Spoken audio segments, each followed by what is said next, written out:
When building up your character in Throne and Liberty, you might be confused at what stats you should focus on, particularly for increasing your damage output. Therefore, I've made a calculator which will go through the damage formulas so you can find out what is best for you. Here on Questlog, I made a whole load of different builds, and each one of them will give slightly different stats based on the gear that they used and where you've allocated your attributes. So you might be wondering, how does that all equate to, say, damage output?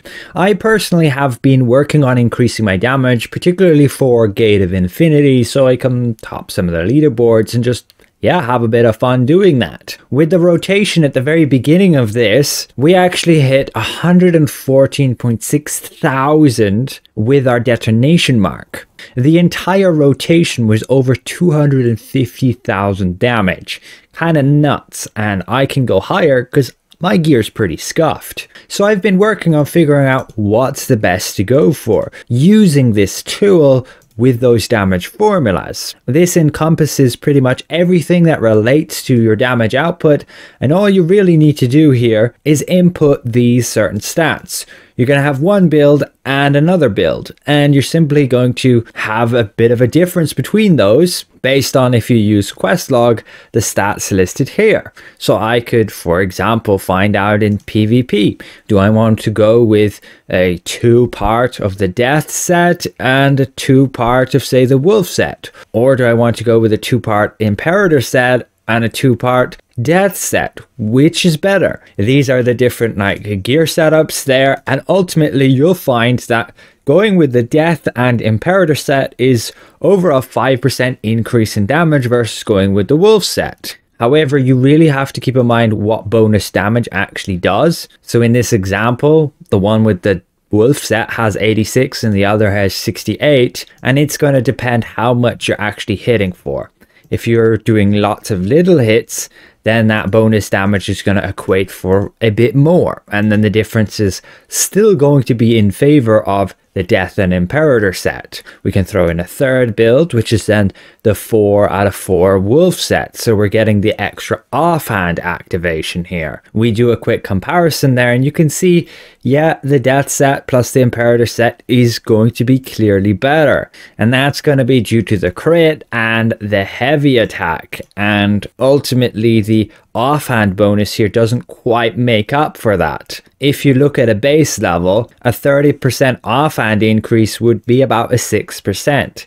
And if we did include detonation mark here in the calculations, that goes to nearly a 9%. You can see how the detonation mark interacts there. Effectively, you have that chance to get the offhand trigger with it. And when you do, you basically increase all the damage by 40% of your rotation. But from that comparison, we can clearly see the Death set is going to be the winner there, at least in these two gear setups here.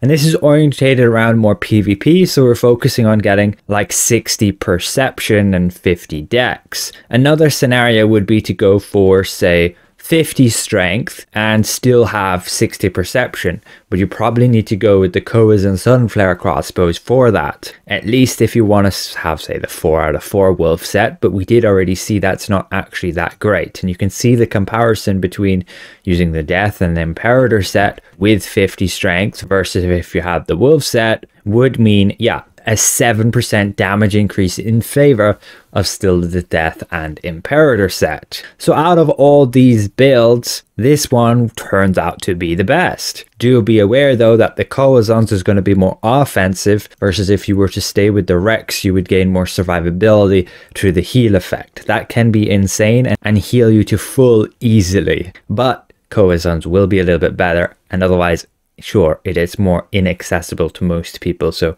not something most people will get. And so you'll be generally sticking with, say, a setup like this for PvP. You can get your hit chance above 1,000, at least you're ranged. You get your heavy attack there, 280, 370. The one area that, say, going with the Death set and the Imperator set that is not, say, ideal is the fact that you don't actually get a lot of the evasion stats. Say magic evasion versus if you were to go with the Wolf set, you can see you get like 1,000 magic evasion here. But let's jump to PvE and have a look at some build comparisons here, including if you were to go, say, best in slot except for Belandir. Once again, we can look at, say, a Death plus Imperator set versus the full Wolf set, and yeah, in PvE, even more so, it's going to be in favor of the Death plus Imperator rather than having that offhand chance. This is, yes, having some super expensive stuff like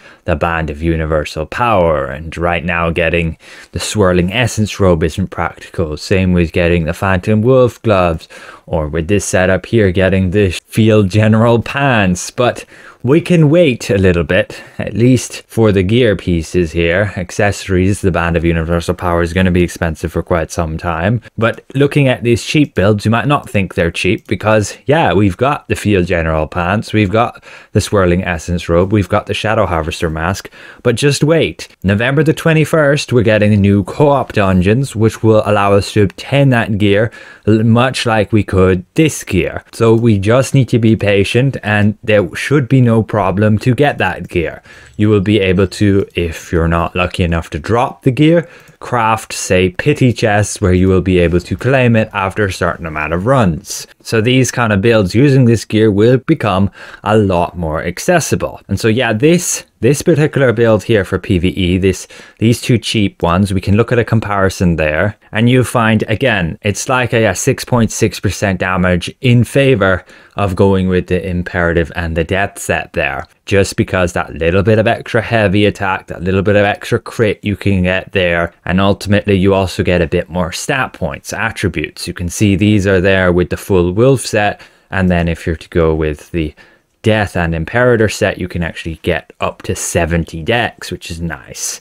And this is PvE, so you're not facing enemies who have evasion or endurance, at least on their base stat levels. What that means is you don't have to bother stacking hit chance. So you can see increasing this build here by 10,000 hit chance has no effect. The only time it has an effect is if the enemy has evasion. You can see 500 evasion, that gives them 33% chance for my attacks to miss if I have 0 hit chance. If I have more hit chance than their evasion, then there's no effect for me.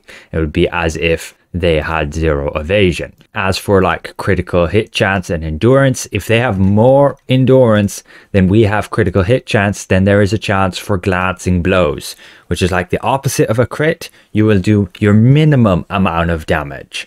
And so then it is important to, yeah, have some hit chance to max. So you don't want to have like no crit chance in PvP.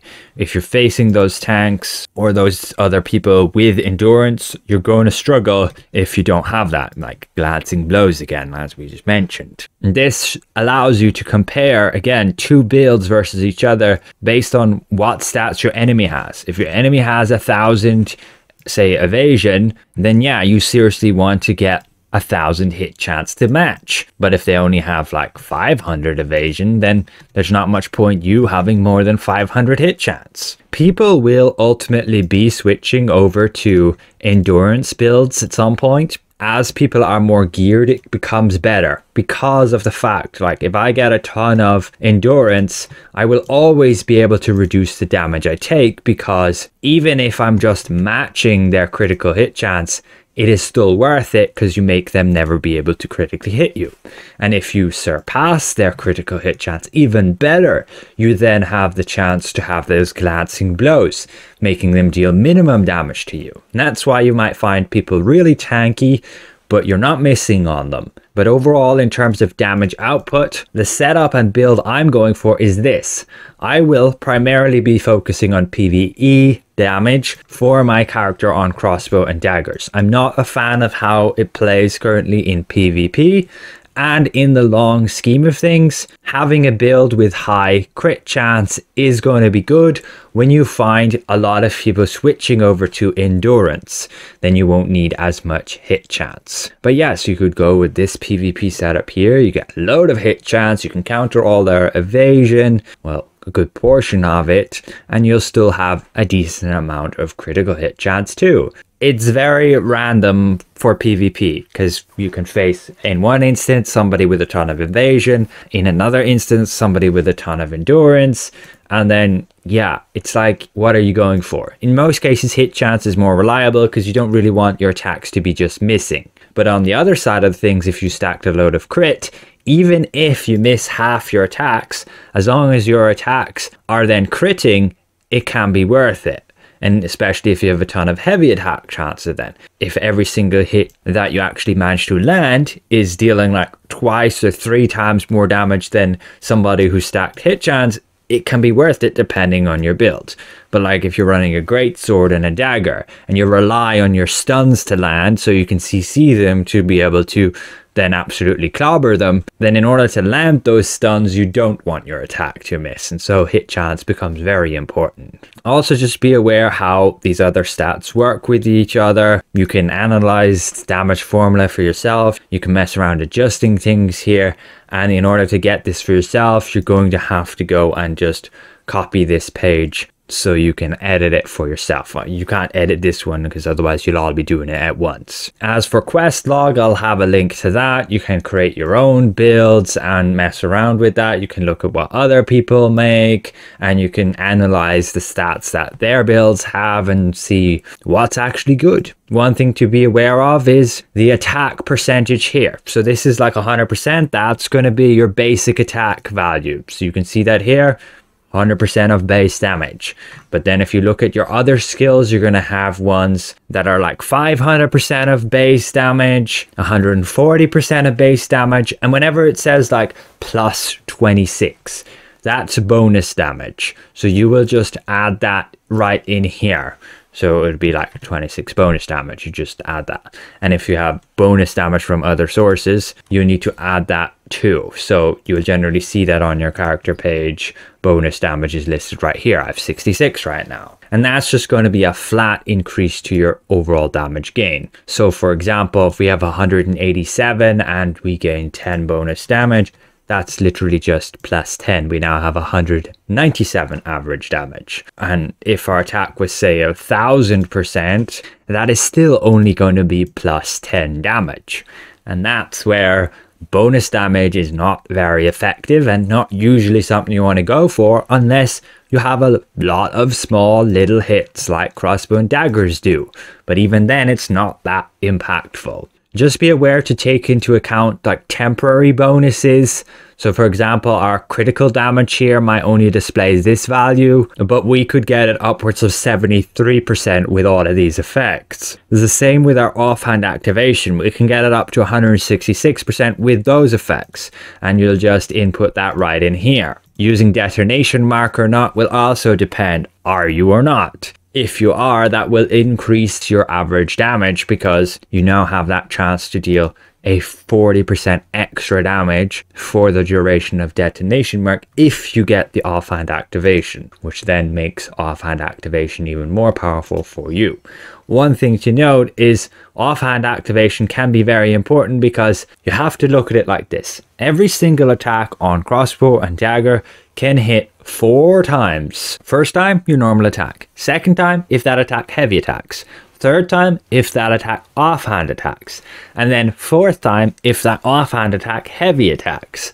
So there, every single attack you do can hit 4 times, which is massive when you consider, say, Thunderclad's bombings, when you have all those 20 stacks and this thing's hitting for like 9,000, it's hitting for 9,000 4 times. That's the potential. And so, especially for crossbow and dagger, it's very important to have offhand activation and heavy attack. You can analyze different builds for yourself. You can look at the math here, see if there's any bugs in it, any mistakes, and I don't think so. I went through this many times and it should be very clear, and as far as I can tell, everything checks out. So overall, I hope this explains enough how this tool works, how you can make the most of it, and ultimately figure out what's the best setup for you to be using. Moving forward, I can more clearly express what's good, what's bad. I had made mistakes in the past with my formula, and I apologize for any confusion in the past. I am personally going again for this air quotes cheap build. I have everything except for the pants, the chest, and the headpiece, which I will be waiting for the new dungeons to obtain. For now, I have the plate of the field general to get that imperator set with the boots, and all of these pieces were very easy to obtain. I will be switching over to the clasp of the conqueror as soon as I get that leveled up and traded with the skill damage boost. And yes, keep in mind this is for PvE. None of this stuff is field boss gear other than the girdle of spectral skulls.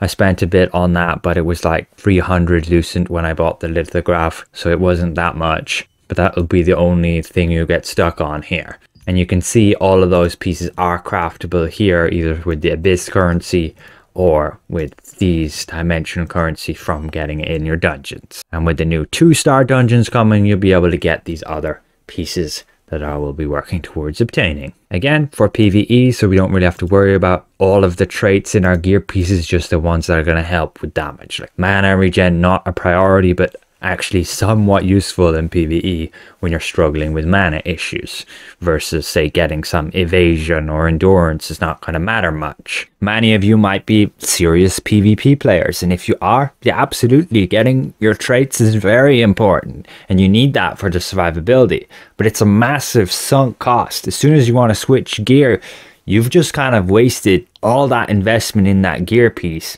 and now you're switching it out.